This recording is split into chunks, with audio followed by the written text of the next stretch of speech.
At ease. I want to keep this briefing brief. Time is a luxury we do not have. The bombers are awaiting our word. The president is on hold and my car is double parked outside. Direct cable communication has been maintained with Washington, but there is no radio at all. Now this much is certain. We have recently acquired new information from Majestic about the imminent threat to mankind. This is the enemy. Take a good look, gentlemen. They hail from the planet Gorta in the Proxima Centauri system and call themselves Furons. Notice their oversized craniums and small status, but don't be fooled. They are mean, calculating, and ruthless. Here's some of what we do know. They use psychokinesis, and their ability to read minds is in proportion to their head size. They do not sleep and have a total disdain for humans. Think of us like cattle. They have 4 fingers on each hand, and they all have the same size feet. But that's not the worst of it. Their technology is generations ahead of ours. Their air power is superior, and their arsenal is frightening. From this ultra-high altitude infrared radioactive image, we can tell that the alien spacecrafts are heading for the cities of Santa Modesta, Rockwell, Uniontown, Capital City, and Area 42. In summary, we're being invaded. More disturbing evidence has emerged.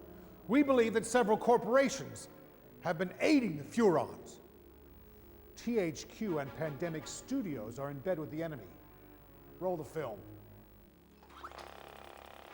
From their innocent-looking headquarters in Brisbane, Australia, comes mankind's greatest threat. Using advanced technology known as a computer, they have developed an alien training aid. We believe they have been consorting with the Furons under our very noses for a number of years. What you are about to see are the traitors to mankind. Who told you about the Furons? Well, you know, they're fictional. They're something that we made up. Don't know where you heard about them. Crypto, he's a crazy little alien. In the game, you get to play one of the aliens called Crypto Spiridium, and Crypto is the 136th clone of his line. The Furons have figured out how to clone people, and as a result, their race is dying. You know, certainly it's very handy for them to get their hands on our DNA. You know, I know their gene pool's depleted, and a long time ago they put some of their DNA and mixed it with ours. But you know, it's just a game, right? He's looking for brain stems. Brain stems that've got ancient Furon DNA in them. They need it to reinvigorate them, their own DNA pool. Doesn't make sense to me. I don't understand, but he's always out there, grabbing brains, human brains.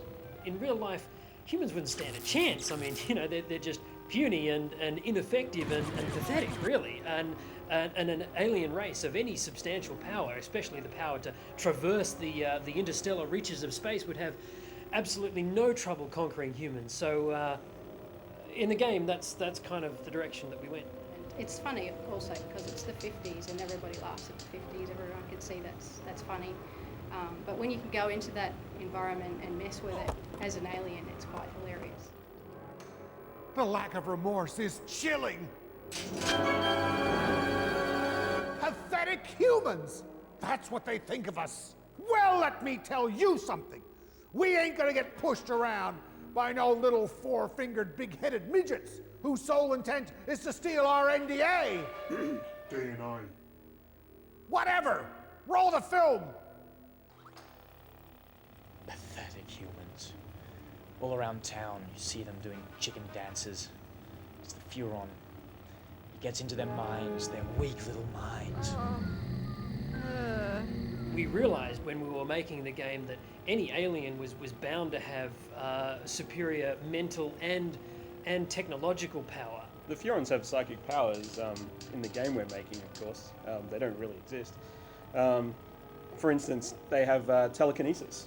They can pick up objects and throw them around.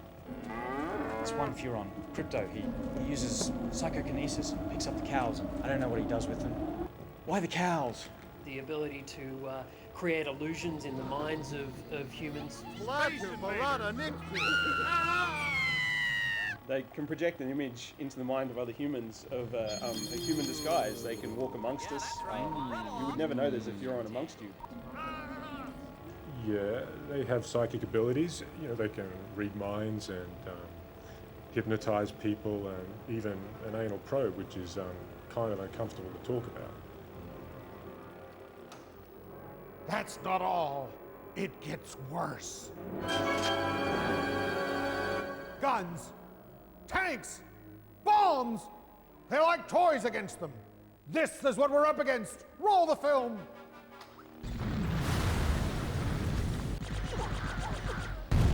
They've got some pretty cool weapons, there's no doubt, particularly from the UFO. Well, UFOs definitely beat cars, there's no doubt about that, and gives you a much better view of the city and a bit more destructive power, and even on the ground, using a jetpack sure beats walking. You've got your classic death ray, which is just sort of singeing through buildings and cars.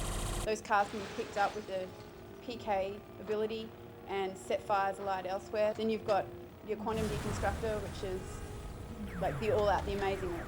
It's the one that I guess you're not going to get many of in the game, and that's just going to blow everything to bits, basically. You can go down in third-person mode and get right up close to objects and people and environments, and you get these really nice high-res, detailed-looking areas, and then you can get up in your ship and just blow everything to bits, and all these massive effects and particles are just rendering at that time, and really that's quite an achievement in itself, to be able to have almost like two types of games in the one game. The physics engine we use is called the Havoc engine, and it takes the realism of the game to another level. It really allows you to manipulate people in different ways and throw cars around and have car doors fly open and bits of cars go flying off. The aliens have vastly superior technology, and there's no way that you're going to stop them. I mean, you have to warn people. I mean, you have to bring down the government to stop these things. You're gonna have to do it! The government are trying to cover up what's ever happened, all these strange occurrences that are happening in and around USA to keep the population calm, but I don't think they really know either. The G-Men are purely fictitious characters we created for our game. The secret organisation they work for, completely made up. None of it's real. There'll be panic. There'll be chaos. They'll destroy all humans. Somebody ring my wife. I won't be home for dinner. Listen, there's no room for your mother in the bomb shelter. I gotta go.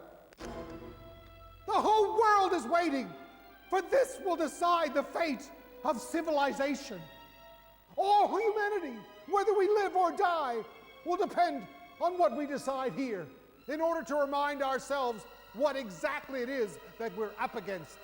I asked the boys in the lab to cut together this next piece of film.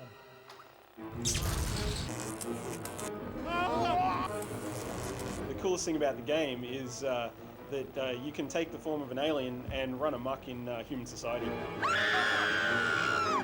50s America, I mean, let's face it, you've seen them. They've totally got it coming.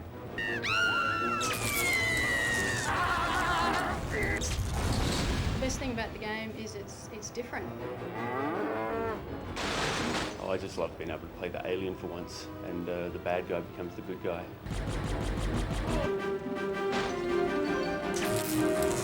I love just getting in the UFO and just blowing stuff up.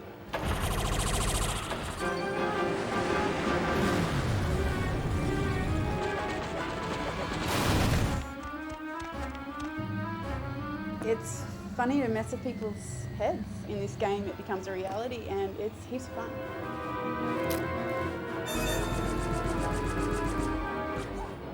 I don't think you understand the kind of power that these guys have. I mean, they've got one mission on planet Earth. They've got one desire, and that's to destroy all humans. This is no game, gentlemen. This is mankind's darkest hour.